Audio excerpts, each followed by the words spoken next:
Hi, this is Phil, and I'm here to tell you all about the Capes and Lunatics Patreon. Don't miss out on our comic book creator interviews, including our monthly Chichester chats with comic book legend DG Chichester, superhero movie brackets in our search for the worst comic book movie of all time, and many, many more specials, all completely uncensored. Access starts for $3 a month, full video when you pledge $5 a month. Check out the link in our show notes or go to patreon.com/capesandlunatics. Hope to see you there.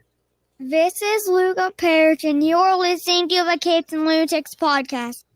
Recording has started. In a world of capes and lunatics, gods and monsters, there are threats that no one hero can face alone. On a day such as that, there shall rise a team of Avengers! Avengers Declassified. Hello, folks. I am your host, Charlie the Professor Esser, and with me, as always, is the blue-eyed bomber from the Burg of Pits, Phil Podcast Perich. Phil Podcast Perich. So glad you're here. So glad as we discuss Avengers 185, 86, and 87. Yeah. The secret origin of the Scarlet Witch and Quicksilver. Also, Yes. although really, it's Quicksilver is such a secondary character in this. I know. But he's important in his own way, I guess. But you kind of understand why he eventually kind of goes off his nut and betrays the Avengers and the Inhumans and everybody else. Mm-hmm. Exactly. Laurent Namor, basically. Oh. All right. So you want me to get the synopsis for this? Yeah. All right. So yeah. But, do you want to do like all three, or do you want to do one, then the two, then the three?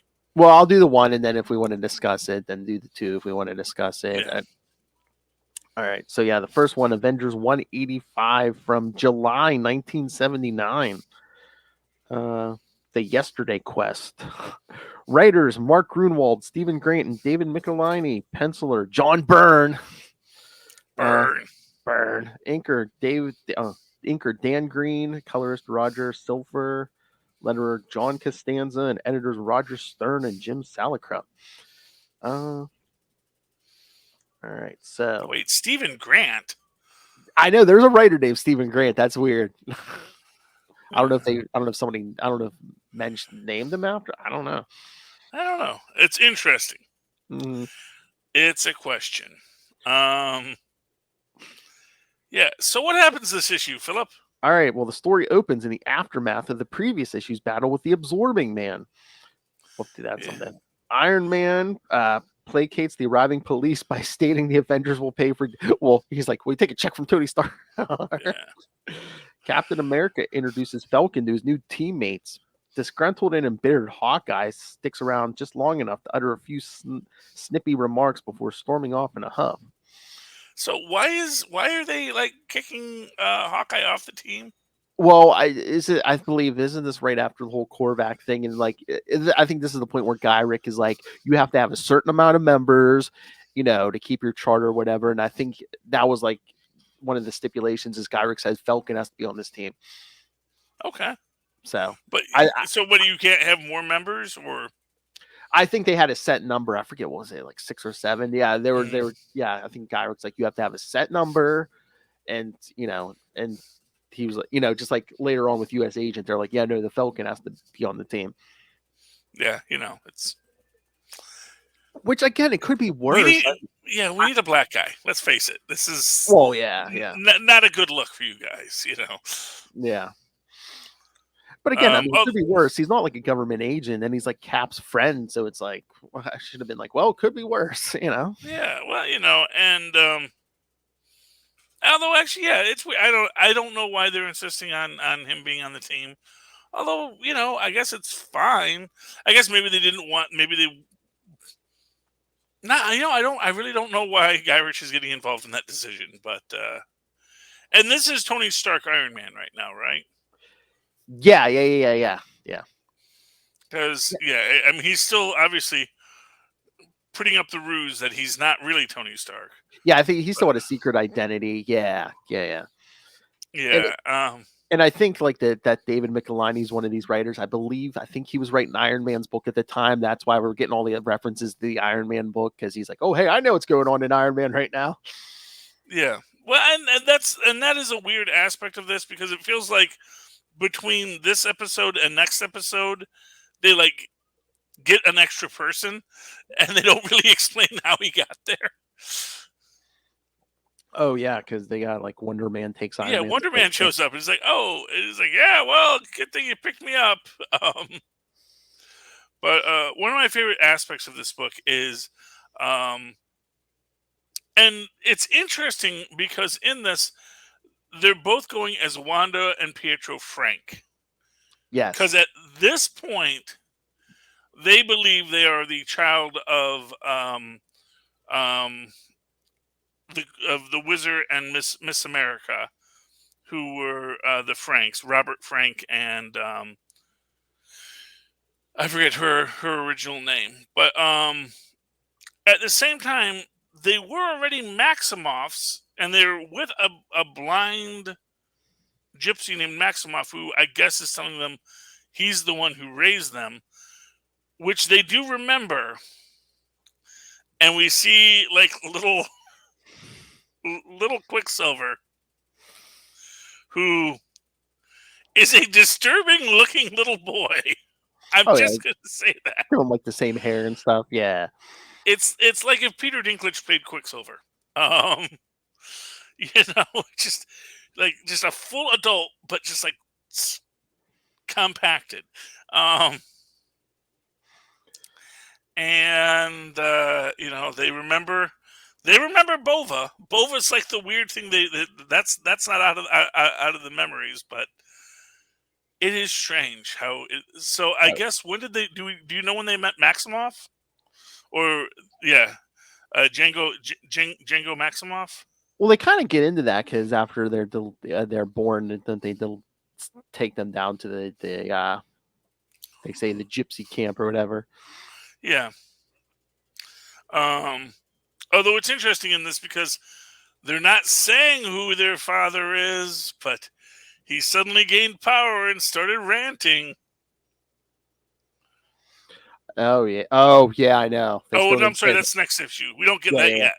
All right, yeah, let's get to this. All right, across the ocean in East Transia, Wanda and Pietro and Django check out the hotel for the night. Pietro shares a room with Django across the hall from Wanda's own. He advises her that she can call on him easily if there's any trouble. Wanda remarks that she feels completely safe as if she's come home. Pietro has difficulty sleeping. Despite believing his parents to be the Wizard and Miss America, he has hazy recollections of an earlier life lived among gypsies and a pair of adults, making him promise to always look after Wanda if something should happen to them. Despite his troubled mind, Pietro eventually drifts off to sleep. Very late at night, Wanda's sleep is disturbed by a mysterious visitor, Modred the Mystic. He offers to help her find the answer she seeks, but only her alone, as the path is dangerous for those without arcane abilities. Reluctantly, she agrees to go with him. Modred magically clothes her in her costume, and they fly off into the night.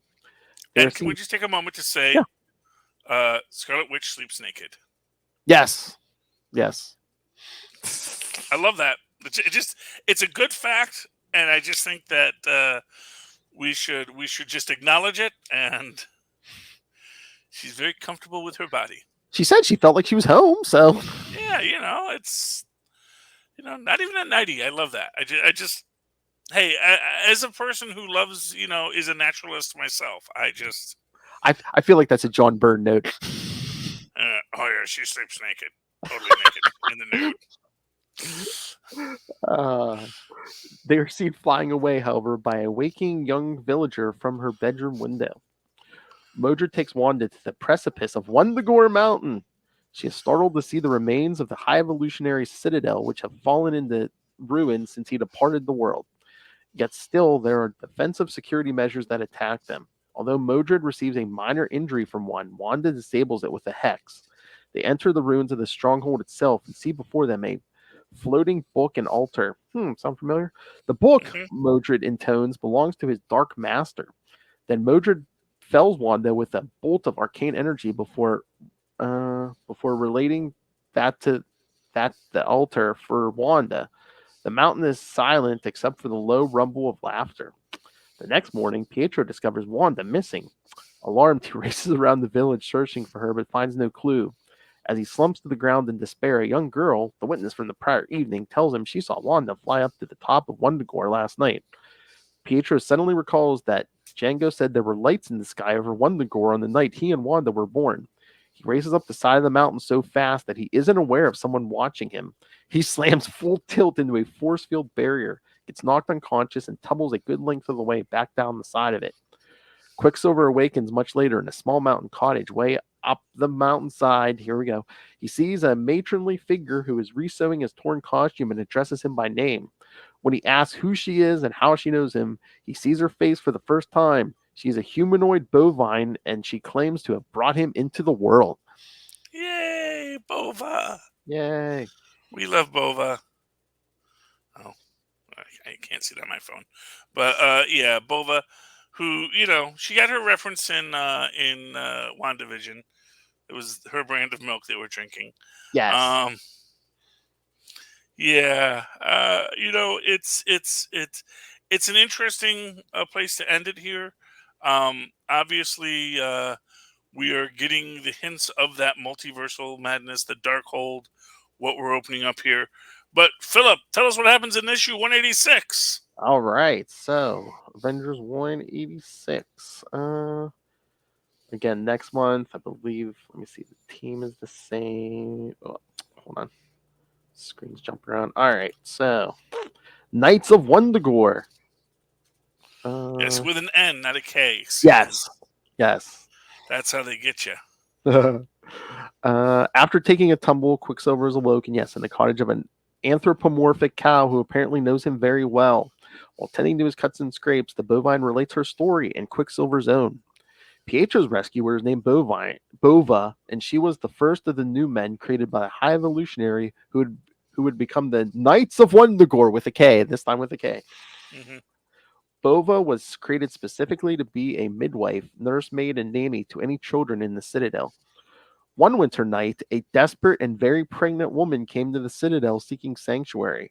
Her name was Magda, and she was fleeing from her husband, a man who had acquired extraordinary powers but used them cruelly. Yeah, I wonder who that's going to be. Having grown afraid of him, she ran away shortly after she realized she was pregnant. Bova delivered Magda's twin children, a boy and a girl, Pietro and Wanda. Bova recalls seeing peculiar lights in the sky on the night the twins were born. However, soon after the birth, Magda vanished. She left a note stating that if her husband ever found out about the twins, he would seek them out. Fearing his evil influence on her children, Magda instead chose to wander out into the storm and end her life rather than risk her husband discovering them. Bova asked the High Evolutionary what they should do with the infant. They agreed that Wundagore was no place for normal human children, so he invited a traveling American couple, Bob and Madeline Frank, who had formerly been the World War II era superheroes, the Wizard and Miss America, to the Citadel. Madeline had already given birth to one mutant child, the Avengers' former opponent, Nucleo, and was pregnant again and feared the worst. The High Evolutionary intended to have Bova deliver Madeline's child and give them the twins as well. Alas, Madeline's labor was a disaster. Her horribly deformed child was stillborn, and the mother died shortly afterward. Bova presented the twins to Bob Frank and attempted to pass them off as his own. But when he learned his wife was deceased, he fled from the Citadel in grief. And thus, this led to the wizard's later mistaken belief that he was the twins' father. Yes. I'm a little confused there because I thought that the other baby that was born here was Nucleo. Oh, I guess there was another one, huh? Yeah, I mean, because it was the stillborn baby that was Nucleo, and then they came back to life. But I wonder. It's been a while since I've read any of these, so and I wonder if they're trying to cram certain facts in the continuity. Yeah, trying to readjust it, make it fit. Yeah. Okay, as you were saying. Finally, the High Evolutionary presented the twins to a Roma couple, Django Maximoff and his wife, members of a caravan in the foothills of the mountain. Django's wife had recently lost twins of her own. The gift of the twins was seen as a kind of divine intervention. Their children were being restored to them. Yay! At the end of Boba's recounting, Pietro realizes that Django is the man who raised him and Wanda. When he asks who his father is, Boba cannot tell him as she doesn't know. Pietro is left with one unanswered question: where is Wanda? Where's Wanda? Far up the mountainside, Wanda is magically bound by Modred atop the unholy altar as he intends to use her as a vessel to bring his dark master back to this world. She frees herself via a hex and a magical battle ensues. Wanda realizes she can't fight Modred on this level and cedes the battle. Then she surprises him with a roundhouse left, knocking him off the cliff and down the mountain. But Modred has a surprise in store as well as he appears behind her and knocks her out with a bolt of mystical energy. Just as Quicksilver is saying goodbye to Bova, Wanda's face appears as a sinister apparition in the night sky. The vision lashes out at Pietro and Bova with a lightning bolt, although Pietro's speed saves him and Bova. The vision warns that he will die if he attempts to seek out Wanda. Quicksilver runs down the mountain and encounters the Django in the woods. They are attacked by magically animated trees, but escape. Braving a number of magical assaults, they return to the village where Quicksilver places a call to Avengers Mansion. The Vision answers the call. In the mansion dining room, the rest of the active team is enjoying a meal together and discussing Iron Man's current dilemma.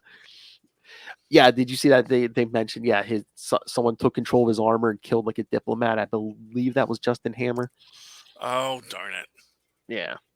So I think that's why they kind of wrote him out of the rest of this, because it's like, oh, there's some like diplomatic thing, till we iron this out. Iron Man's gonna, take a break. Yeah. Yes.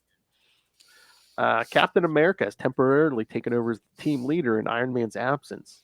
The Vision then bursts in and tells them of Pietro's call. Just as they start getting ready to go, Gyrick refuses to allow them to go. He states that Pietro is not an active member of the team and there is no U.S. security interest. Thus, they don't need to start another international incident. Exasperated, Cap leaves the room to place a mysterious call.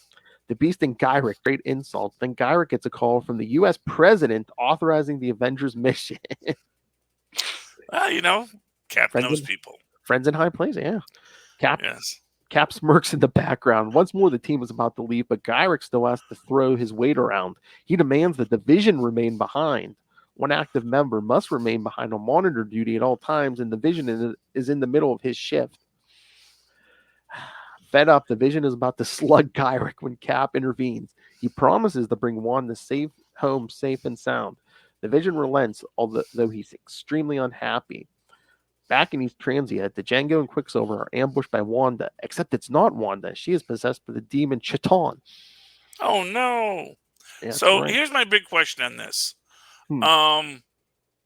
So Garrett just says that Vision has to finish his shift. He can't make one of the other people do the phone monitoring in the meantime. Exactly, I know. I was waiting for some of the other Avengers to go, make Falcon do it, or something. But I mean, really, it is his first day. Maybe he doesn't need to run. Maybe phone duty is actually a good. It's a good training, So you just monitor the phones. And while you're sitting there waiting for a call to come in, you can read through the files and stuff. Yeah, there's a lot of files. There's all sorts of stuff. You got all these declassified stuff. You got to brush yourself up on. You might want to bone up on some of these people who might be trying to kill you in a future battle. Yeah, it could come in handy. And that brings us to issue 187, where luckily they stopped and picked up Wonder Man. I know. And it just makes you wonder, where was Wonder Man that was the convenient guy to pick up? I don't know. I mean, not in this story, but there's been other stories over the years where they're like, okay, well, who's closest? Okay, well, I'm trying to remember. So, I mean, I'm assuming Wonder Man's one of their reserves. So, yeah, well, I mean, obviously he is, but and I guess without Vision, they kind of need someone else who's an extra powerhouse. Well, that's they what really they say. Only have Ms. Marvel as the strong one here right now. Although I guess Beast is pretty strong too. Yeah, but not Wonder Man class. Yeah, no. They did not up Beast's strength until much more recently. Yeah. This was back when he was maybe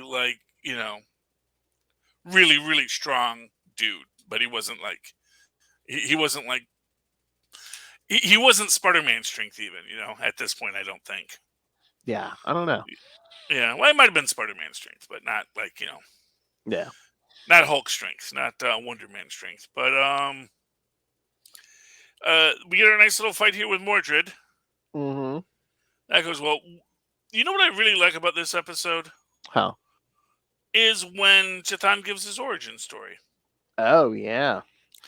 Because it's interesting, because it's very different, I feel, than a lot of what we've gotten on his origin story after that. Yeah. Where he refers to Gaia as his sister. And that they were together, and that they were, and interesting in that idea of, like, similar to maybe Wanda and Pietro, that they're brother and sister, both doing their own thing, and that she moves on to become the life force of the earth, and then I was banished to my dimension. But it doesn't seem like they're antagonistic in this. They would later become much more antagonistic in their stories to tell. But I find that the most interesting aspect of this. Oh, yeah. Just this different take on that, on Chthon's origin. All right. You want me to do this last one? Yeah. You can go. You can go back and Yes. give us the deets, man. All right. Again, everything. Yeah, the same team and everything. The Call of the Mountain thing. A Quinjet hurls through the skies of Transia near Wundagore Mountain in the middle of a ferocious storm. On board, Captain America thanks Wonder Man for filling in on this mission while Iron Man is on leave. The Beast is piloting and warns them they are losing control of the Quinjet due to the storm. Wonder Man, who is invulnerable, volunteers to pilot the ship to ensure it doesn't land on anyone while the rest of the team bails out. Miss Marvel, Falcon, Cap, and Wasp all jump out, but the Beast refuses, insisting on landing it himself. Wonder Man yanks him out of the pilot chair, straps his jet belt onto him, and tosses him out the hatch. Unfortunately, the Beast has no experience using the belt, and he careens out of control. The rest of the team makes it to the ground, but are immediately attacked by Modred the Mystic. Wonder Man does his best to steer the craft, but it crashes deep in the woods. As he climbs out of the wrecked ship, he sees Wanda, although she doesn't appear on screen. She snares him in a spell, paralyzing him and floating him away. Modred takes out the Avengers one by one, Cap, Miss Marvel, and the Falcon, but the Wasp gets the drop on him, knocking him out. Alas, she is then knocked out with a bolt of arcane energy by Wanda, who has turned ashen white after being possessed by Chthon. Elsewhere, the Beast endures his own crash landing on the mountainside. After dusting himself off, he finds a skull wearing a helmet. The skull doesn't look human, and the perplexed Beast wonders what kind of animal wore helmets. Sometime later, Chthon and Modred stand before the altar with their captives, Cap, Miss Marvel, Falcon, Wasp, Wonder Man, as well as Quicksilver and Django Maximoff. All of them float in midair, paralyzed. While awaiting the proper alignment of stars to conduct a conjuring spell, Chthon monologues his ancient history. In primordial times, when the old gods were threatened to be replaced by newer ones, Chthon's sister, Gaia, infused her spiritual essence to the earth itself, while Chthon inscribed the Book of Sorcery, the Dark Hold, as a means to return to this plane of existence someday, but fled to another dimension. Throughout the centuries, the evil tome passed through many hands and was used for malevolent purposes. In medieval times, the sorceress Morgan Le Fay and her cult of Darkholders conjured up Chthon himself, expecting to use him as their minion, only to find him too powerful. Morgan and her cult attempted to banish him, but only succeeded in binding his spirit to the mountains of Wundagore. Morgan's repentant follower, Magnus, stole the Darkhold and placed it in an enchanted tower which only good and noble people could enter. Alas, the human Modred entered the chamber, hoping he could use the Darkhold for good purposes, and lost his soul to the demonic being, the Other. Meanwhile, Chthon lingered in Wundagore Mountain as a disembodied spirit, observing the rise of the High Evolutionary Citadel and the Knights of Wundagore. Chthon observed the birth of Wanda and Pietro and infused the infant Wanda with magical energy. That was the lights. Twice in her lifetime, he caused her mutant hex power to fade, hoping she would return to witchcraft. When Wanda finally did study witchcraft under Agatha Harkness, she became an ideal vessel for Chthon to possess. Having finished the monologue, Chthon is about to begin a spell to return his corporeal form to Earth and thereby become an apocalyptic menace to humanity. Aren't they all? But the ritual is interrupted by a surprise intruder, a knight of Wundagore? This question Sort mark. of. Yes, astride a flying chariot. The knight is actually the beast. After deducing what the skull he was looking at was, he dug up the rest of the skeleton and found the armor and sky chariot. Using it, he snatches the Darkhold away, disturbing Chthon's spell, holding the Avengers in paralysis. Well, he actually he doesn't just knock it away. He Oh, yeah. stabs the book. Mm-hmm. Oh, yeah. Similar to what we see in Doctor Strange, Multiverse of Madness. Except here the book does not burst into flames. Nice. The Avengers attack Chthon, but he is more than a match for all of them. On the sidelines, Django is watching the battle with dismay when he feels something stir in his coat pocket. It is the marionette of Wanda he carved. Wanda's soul has been transferred to it once again. Django shouts the news to Pietro just before keeling over. After realizing what he's saying, Pietro grabs the figurine and attempts to will Wanda's soul back into her true body. He can't do it himself, but all the Avengers join hands and unite their willpower. This is enough to reverse the possession spell. Wanda takes control of her body once again, with Chthon's essence is transferred to the marionette. Pietro hurls the figure into the mountainside, and Wanda uses a hex bolt to cause a massive avalanche, burying the marionette and trapping Chthon forever. Yeah, right. The battle hasn't come without a toll, however. Django suffers a massive heart attack and dies. Afterward, Pietro and Wanda bury Django in the foothills of Wundagore. Without Chthon's control, Modred has become as mindless as a newborn child. Bova, who was created to care for children, takes custody of him while the Avengers, with Wanda and Pietro in tow, depart. Okay, wasn't the last issue? What in one of those flashbacks? Wasn't there was it uranium in that mountain or something? Yeah. Well, yeah. There's like all kinds of radioactivity, and this is actually where you get that puppet master clay. Yes, and it's interesting.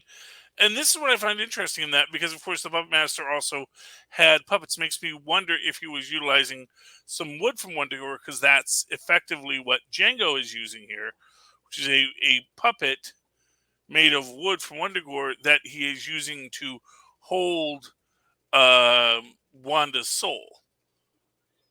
And then, of course, the entire Avengers use that power to do the transfer to put Chthon into the little dolly. Yes. But So again, that's I'm just like, hey, let's take the supernatural menace and bury him on a mountain full of uranium. That can't go wrong. Well, they didn't know that there was uranium in it at the time, and I think it's also sort of that weird question about is the radiation infused with chthonic energy, and that's like the whole idea. Which, I mean, obviously that is what it is. Is it's that magical. But even still, I'm just like, we're going to leave it here buried under. I know they buried it under a ton of rock, but it's like, what if someone discovers it one day, or you mean the little toy? Yeah, the marionette. Yeah. I'm like, if nothing else, why don't we take it back to Avengers Mansion and lock it up in something? Yeah, well, that's superheroes for you. They never really think. That's although to be fair to them, that is, I mean, he has been trapped in this mountain for, literally thousands of years. So maybe this is as good a place to put him as any. Maybe, yeah. Because, and I guess the idea is he can probably get away, and he probably does get away from the marionette, but then he just goes back to his home universe. Yes. Because he needs that vessel. Is basically the idea. I mean, I enjoyed it. It's an interesting take on how there are, and it's interesting just how much they have retconned and rebooted Wanda and Pietro over the years. Yeah. Both first making them the children of the Franks, which to me still makes the most sense, because their powers are most similar to what Miss America's powers and the Wizard's powers were. Run fast, and then Miss America sort of had they weren't really hex powers, but they were definitely sort of almost telekinetic, and you can see the parallels between how Miss America's powers worked and how the Scarlet Witch's powers worked. So I still like that origin better. They got rid of it here so that they could work in the Magneto, because someone decided that I guess because Jack Kirby only has 4 hairstyles that he can draw. Drew both of. Of course, that's your father. Look at his hair. Exactly, you have his hair. I don't think that's how that works. Although to be fair, we see Pietro as a baby has the same hair, so it's like, wow, that's like that Osborn hair, man. It just that's like that second. It's like a secondary. True. It's a secondary mutation. Oh goodness. So so that's fun. Oh yeah. Like I said, it's an interesting take on it. And I really wish they had done more with Chthon's plan in Multiverse of Madness, because this is what we understand Chthon's plan is. He wants to get back into this universe. Oh yeah. He wants to, take control. And so every comic book fan, when you're watching Multiverse of Madness, that's Chthon's plan. Wanda thinks she's in control. Really, it's Chthon manipulating her and trying to get her to open up these doorways so that he can come into the universe. So, well, yeah, that's the thing too. Even if they're going to do this in the movies, they're playing the long game, so we're going to have to wait a while for that. Yeah. Although I have to say that one thing I like right now is the idea that Chthon is better than Mephisto. So, as the Elder Demon. So, all right, you want to talk some other Avengers books that came out this week? Yes, sir. Okay, what did you think of Captain America: Symbol of Truth? I liked it. Again, I thought it was pretty, even with Hellfire to say, hey, it's okay. So, I liked it. Yeah, I enjoyed it. It was good. I kind of feel like it's weird that they're working with an anti-immigration senator that has black site prisons for illegal immigrants. Yeah. And then Sam was like just totally cool. Like, no, yeah, go ahead, take him to the black site prison. So I didn't quite understand what was going on with that. But of course, obviously, Joaquin is going to follow them. So that's there. And then we get Rumlow meeting White Wolf. And this is the guy that was raised with T'Challa, right?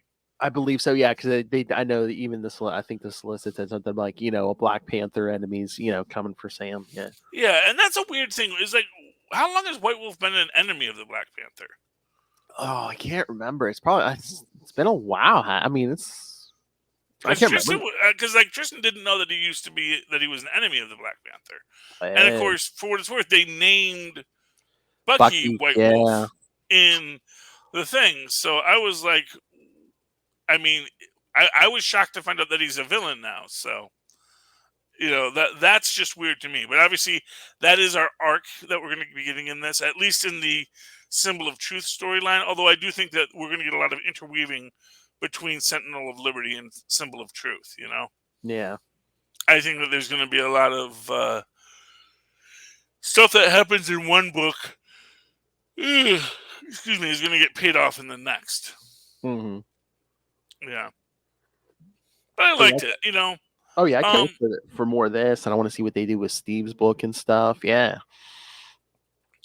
I'm not quite sure about, the relationship between Misty and Sam.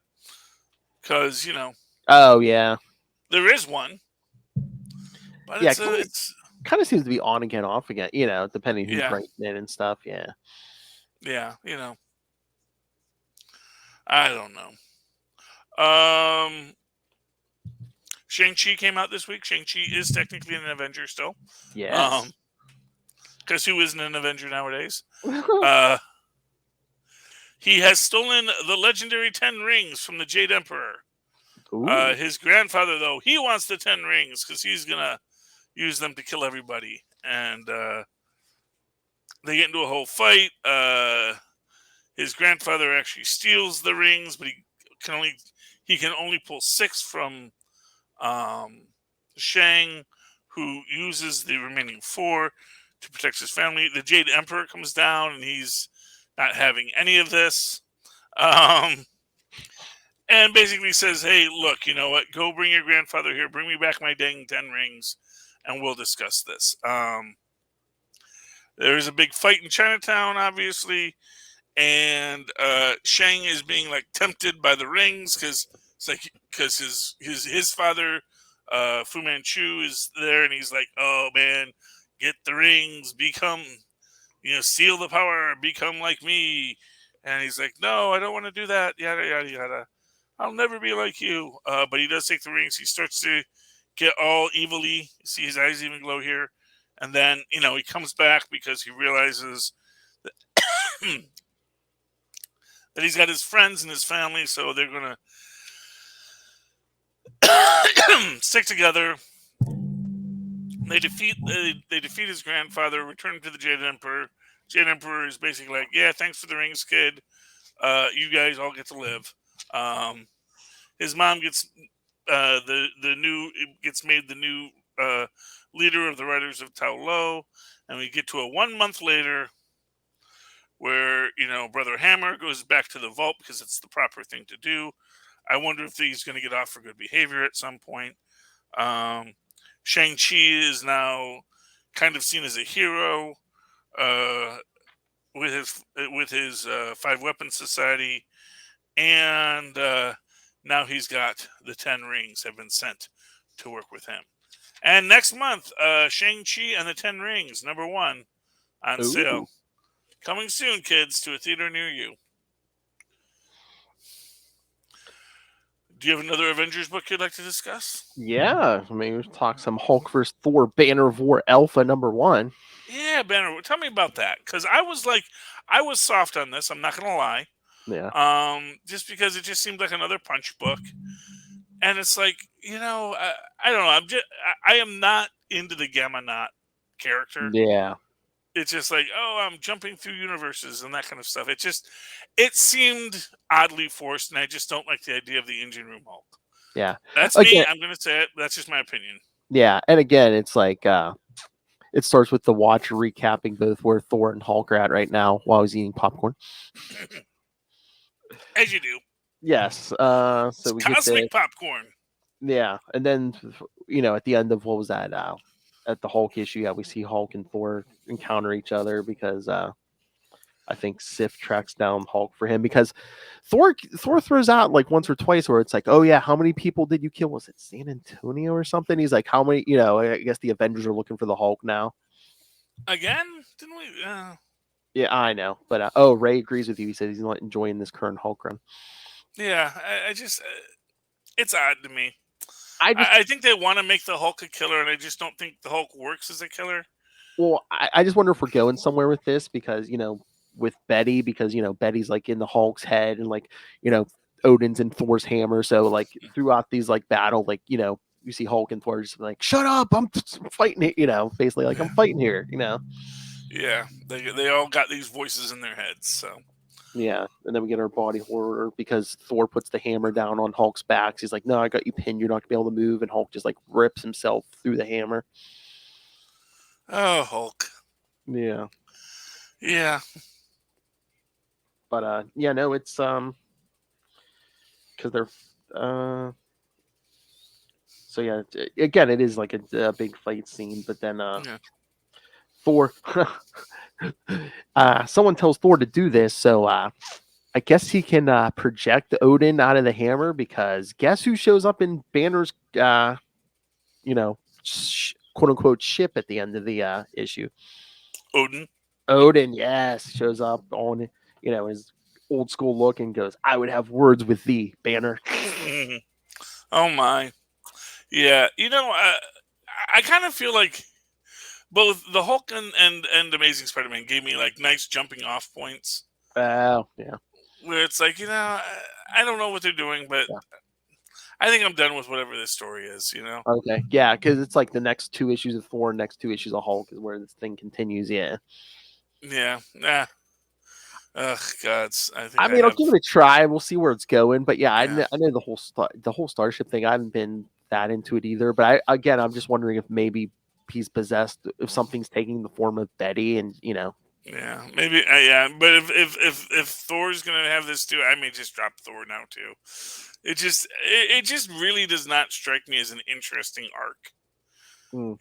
And I hate to say that, but I think they want to do something big because both these characters are 60. It's the 60th anniversary of both this year. yeah, like I said, I'm all for doing something big. I don't know if this was what they needed. Yeah. It's like, to me, something big is more than just let's have a big fight. It's like, let's find out about ourselves and evolve a character and talk about what's the next step in this character's story. Yeah, we'll let you know because this issue is the big fight, so maybe we'll get something of more substance as we go forward. Hopefully, Yeah, well, we will see. My last book this week was, of course, King Conan #4. It's good, man. It is nice. It has two parallel stories. One of Conan and Amontoth on the Isle of zombie monkeys and trying to kill him. There's a lady on this place who's trying to get someone to take her place as the watcher of the zombie ape land kind of thing. But of course, neither Toth nor Conan want to do this. But they formed their uneasy alliance. Although Conan points out, like, man, the last time that we had a deal, you stabbed me. You literally stabbed me and threw me off a mountain. So, they both agree not to kill each other until they're off the island. Then they will both happily kill each other. Meanwhile, Conan and his son in the flashbacks, he has recently wants to put his son into exile because he feels his son doesn't know how to be a proper barbarian. Cool. He hasn't earned. He feels his son hasn't earned the right to be king the way that Conan earned the right to be king. And they go through this big fight, and it's like, the kid's trying to talk his dad down, and Conan's not having it. And at first, Conan, does a few interesting moves that knocks his kid on his butt, as you're going to do. But then the kid starts outsmarting Conan. He makes the point that,